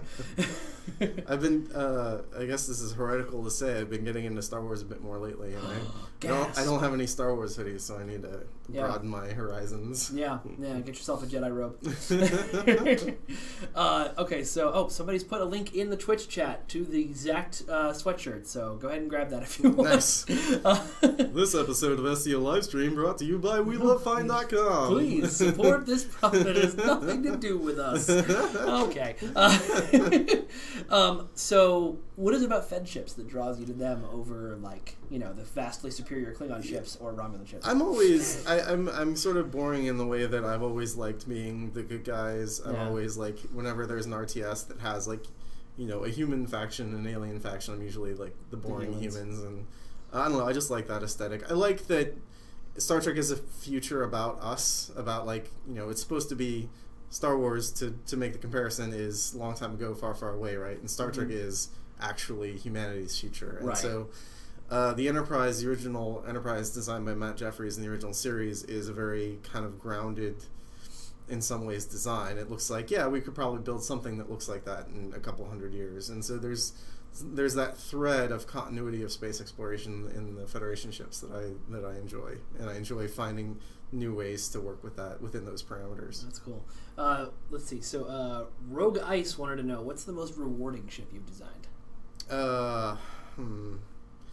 I mean, that's a good question. I think the Pathfinder was the first ship that I designed, and that also sort of that I modeled. Actually, it was the first Federation ship that I modeled for the game, and so like doing that was pretty exciting. Also, one of the other ships that I sort of designed, but it was the Chimera, which is the T6. No, sorry, excuse me, that's not right. The Manticore, which is the T6 Chimera, and that was really just a kind of a twist on an existing design. But that was a lot of fun because that was my main ship in the game. So I was like, oh, cool, I'm gonna get to like make something that specifically upgrading my own ship for me. Yeah, exactly. And it's like, well, I'm glad other people liked it too, because this is just I'm gonna make it look like I want to. That's fantastic. So that first day that you sat down and started designing a Star Trek ship, what was that like? Well, the Pathfinder was that was pretty great because somebody mentioned to me in passing, and I think I was still sort of transitioning into ships, and I was working on UI, I think, that day when they said, hey, we're going to be doing the T6 Intrepid. What do you think that might look like? Just think about it. And I was like, okay, I have to stop everything I'm doing and like scribble things down on a post-it note. So I actually still have that post-it note of like the original designs that I started with for the Pathfinder. And it was great. It felt sort of like I'm finally getting to do what I've always done, but I get to do it at work. Like you can't beat that. No, that's pretty much all. We kind of have one of the best jobs in the world. Yeah. So okay, I'm going to rephrase Admiral Tade's question because we can't actually answer what ships we'll be touching up in the future. But do you prefer designing something from whole cloth, or do you prefer like taking a classic design, like touching up an old ship from the game, or taking something like the NX and making a model out of it? Right. Which is more fun for you? Well, I can tell you which one's easier. In some ways, making your own ship or making a variant on an existing ship the variant's not canon is a lot easier because there's no Trek fans kind of demand perfection, right? And I know that especially well because I'm one of those jerks who feels the same way as everybody else. So I know that I know what my standards are when it comes to replicating something you saw on the show, and they're pretty high, and which can lead to a lot of late nights and long weekends, like just trying to get it look the way it needs to look. So making your own ship or doing a spin on an existing ship is easier because it's okay to color outside the lines, and it's nobody's gonna be like, well, there are 4 windows here and there really should be 3, like that kind of thing. You don't have to worry about that. So it usually takes less time. I think it's more rewarding in the end to make an existing canon ship, just because people get to see it and they get to they're like, yeah, that was my favorite ship in the show. It looks great in game now, and so hearing people say things like that, and whenever a new ship comes out that I worked on, it feels like Christmas, getting to see everybody get really excited about getting to fly that ship. ZEF Films in the chat is pointing out that he sometimes spends 30 minutes looking for the registry of a ship and then messages you. So we had a technical question from Facebook about the other side of your job, which is the UI side. When you're making the little icons we click on to fire our missiles and things like that, how big does that art start before it gets shrunk down? Usually that art is made about 49 by 64 is where we make that art, and usually we'll make it with vector layers, so we can scale it up or down as we need to for the powers anyway. Item icons generally are hand painted, and they might be painted bigger, but the size of the art in the actual game is 49 pixels by 64 pixels tall. And I don't do a lot of that myself anymore. I'm the UI team lead. We hired a couple UI artists who work on STO right now, and so I kind of oversee them and train them and everything. But day-to-day UI stuff they handle, and I mainly stick to like the stuff that I make is generally ship stuff. That's cool. Yeah. To follow up on that, when you're designing, because you did do that job for a little while, when you're designing something that's going to be a tiny button in the game that somebody has to instantly look at and know what it does, what's the process for coming up with that? You think a lot about the conventions of MMOs in games in general, and you don't, it's not great to try to reinvent the wheel. Like if people think of a plus sign means healing, then just use that, right? So it helps to be a gamer. It helps to have played RPGs before. It helps to be familiar with the Star Trek lore, so you can make icons that, while they're general enough that an MMO player can get them, these also feel consistent with in-world, with the game that you're playing, right? So it's synthesizing all these different requirements into something that hopefully reads and makes sense. Some of it is just people just learn, like, okay, that's my new power, that's what the icon looks like, and they'll click it. But you want to make it easy to learn. So so that's kind of the thought process. Yeah, cool. I just wanted to answer this. Jason Benson just asked on Facebook when he can get a Tier 6 version of the NX right now, bro.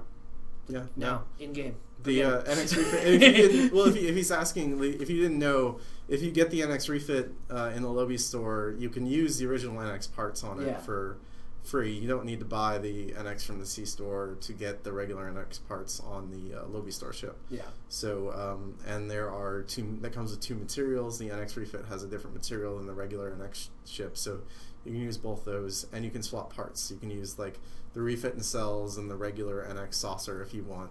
It's pretty customizable. Cool. How do you actually a lot of our ships you can mix and match the parts. Actually, all of our ships. How do you design for that? Since it prevents us from making monstrosities. It's that old joke where I don't remember the joke, but the punchline is very carefully. Very carefully. We have basically things are built in pieces. So a nacelle is a separate piece from the stanchion or from the neck or the saucer or whatever, and then these pieces have what we call pivots, which is kind of the center or anchor point of the piece, and then we have those pivots attached to mount points, and so you just start moving the pieces around in Max until they fit. And so what you'll do in a case like the Galaxy class or the Intrepid class, which have 4, 5, 6 variants, you'll have to just bring in a bunch of those different pieces and just move them around the model until they look good, and just do it by eye. That's really the only way to do it. And then you put your pivots where they need to be to make sure everything locks in the right place. But when we're designing this is a less boring answer. When we're designing a new ship, a new variant for a ship that already has 3 or 4 variants, we want to make sure that the new variant offers something new in terms of how it looks. So if most of the variants had an oval saucer, let's give it a triangle saucer, things like that, so that people get a variety. And we know that every variant isn't for everyone, but that's the beauty of the game, is that if you don't like the new variant you came out with, well, you can still use that ship and use that stats, but use one of the older variants. Just cool. So in game, is it when I switch a part, is it switching the entire ship's models, or is it they're actually modular in the ship? They're modular pieces. Oh, okay. Yeah, they're individual pieces of geometry that get fit together. Yeah, that's cool. Yeah, cool. So what's been Rain, finish the sentence. Okay, we're good. The Zenkethi ships and the new Lucari ship for season 12. What did you do on those? Was that? I did nothing on those. Really? Yeah. Okay. I didn't make. Yeah, that's fine. The other ship artists did the Zenkethi ships, and Hector Ortiz designed all of those ships. Okay. So, and Ian Richards. So we have 3 ship artists, including me. So there's Ian Richards. Players might know him as Captain Jam Jams. He did the Lucari ship and the Zenkethi cruiser and frigate, and then Mauricio Tejerina, which I don't think is he's not super active on social media, but he did the Zenkethi Dreadnought and Battlecruiser. They're awesome guys. They do great work. I think all the Zenkethi stuff was made when I was still the only UI artist on the game, and we were getting ready to launch console and all this stuff. And those ships were made quite a while ago, and I was doing other things, so I didn't get to work on them. But yeah, they turned out great. Loaded question: what's your favorite ship in the game? In the game. In the game, not just that you've designed, just your favorite ship. Sure. Like stats wise, aesthetics wise, what's the? I guess you could. Why don't we do both? What's your favorite ship stats wise, and then what's your favorite design? Let's start with design. Design. I really do like. Let's say that. Let's rule out any sort of cannon ship. Like let's limit it to STO design. Right, because the Enterprise E is the prettiest, and that's not a discussion. That's a good one. That's a good one. My favorite STO ship is probably. And I'm going to rule out. We have a few ships that were kind of designed by outsiders, like the Chimera. The Chimera was actually one of the Design the Enterprise contestant entries. So I'm going to rule out those two. Okay. So a favorite STO original ship that was also not designed by me. I really do like the Archon, the T6 Sovereign that just came out. I think it looks really cool. I think the Jupiter turned out really well. They're going to be fed ships, but yeah. Actually, the Bortosk is pretty cool too. The Klingon flagship, I think that one holds up, and it feels very Klingon and very strong. You have warmed my honorable heart.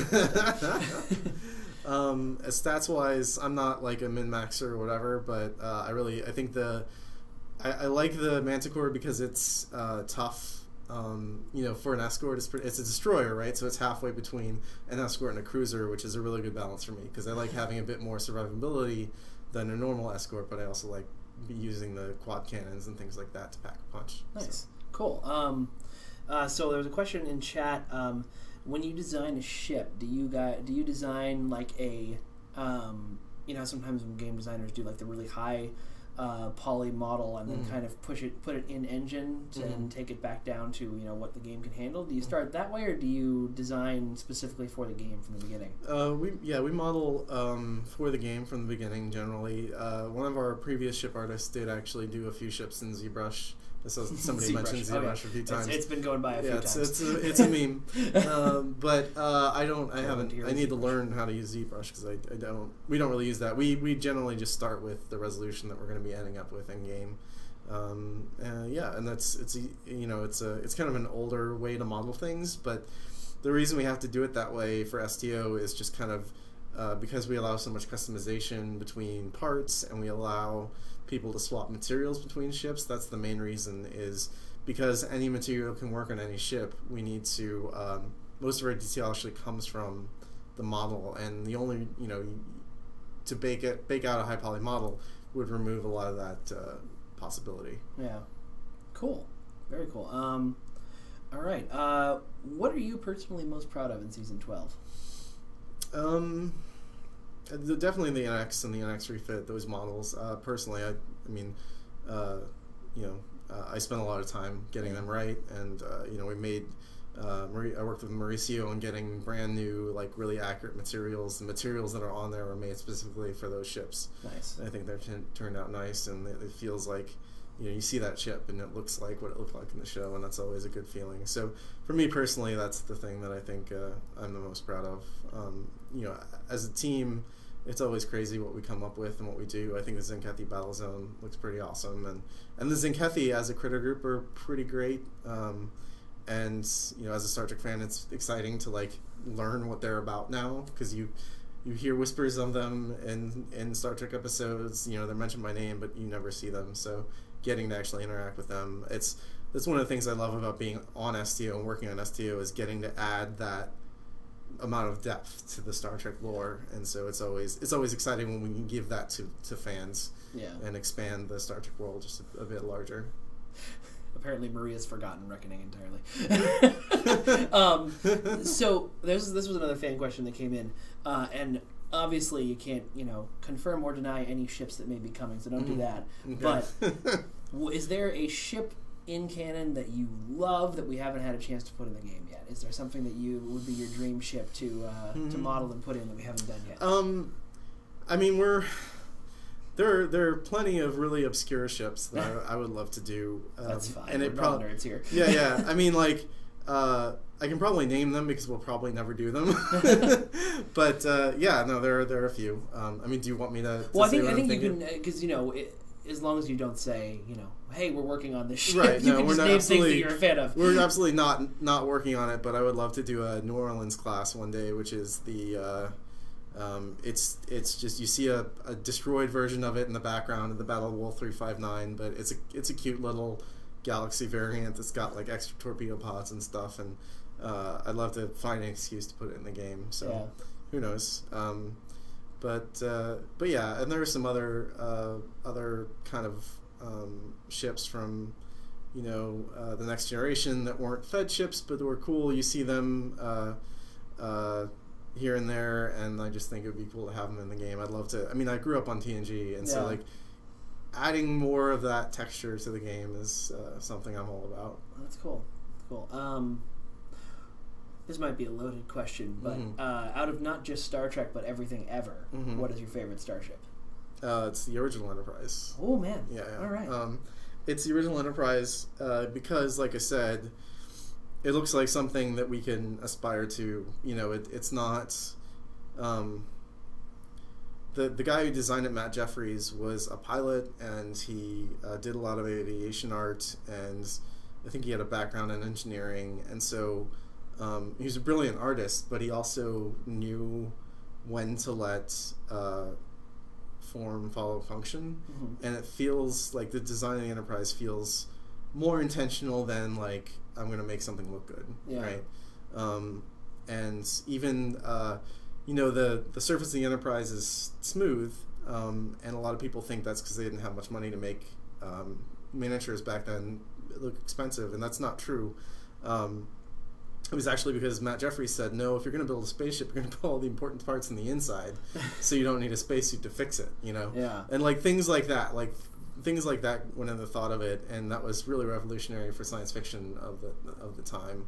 The original Enterprise, Gene Roddenberry didn't want it to feel like it was just another rocket from Buck Rogers or whatever. So no, it was a revolutionary design, and I think it still has an elegance to it, and that's actually one of the things I'm most proud of in general working on STO is rebuilding that model for the game. That's cool.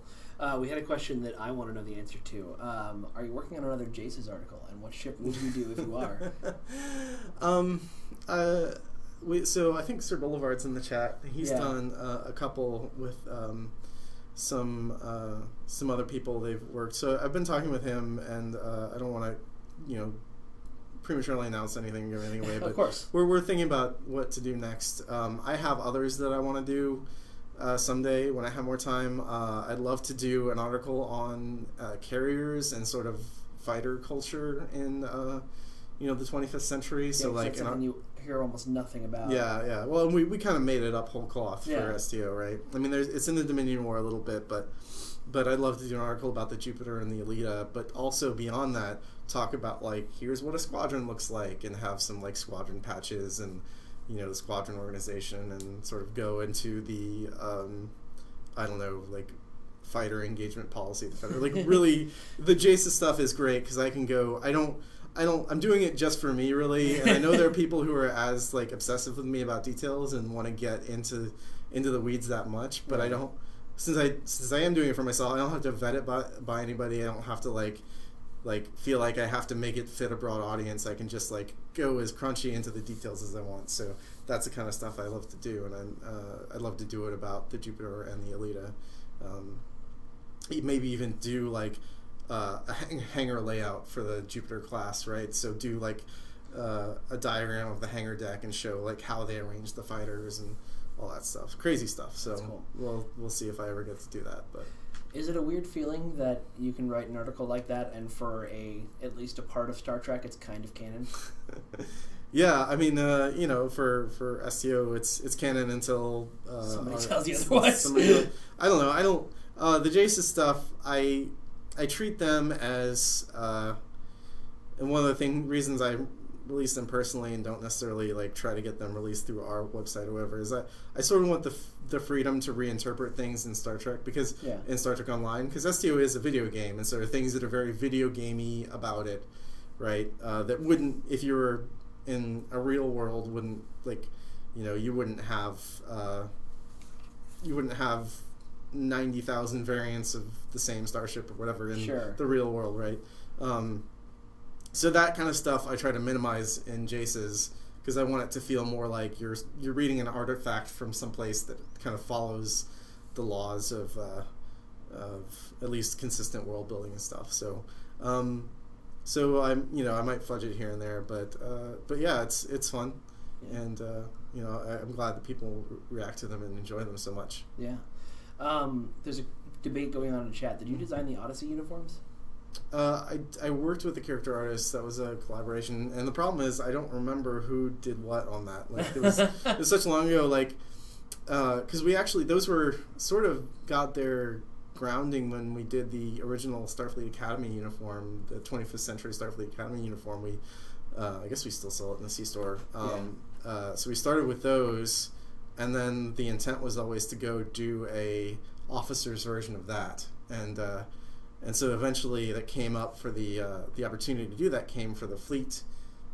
If people don't remember, a long time ago, the Odyssey, actually before season 9, so that's 3 seasons ago, the only way to get an Odyssey uniform was you had a fleet, then you got it to level 3, and then you got it through the fleet tailor, and that was our fleet uniform, was the Odyssey uniform.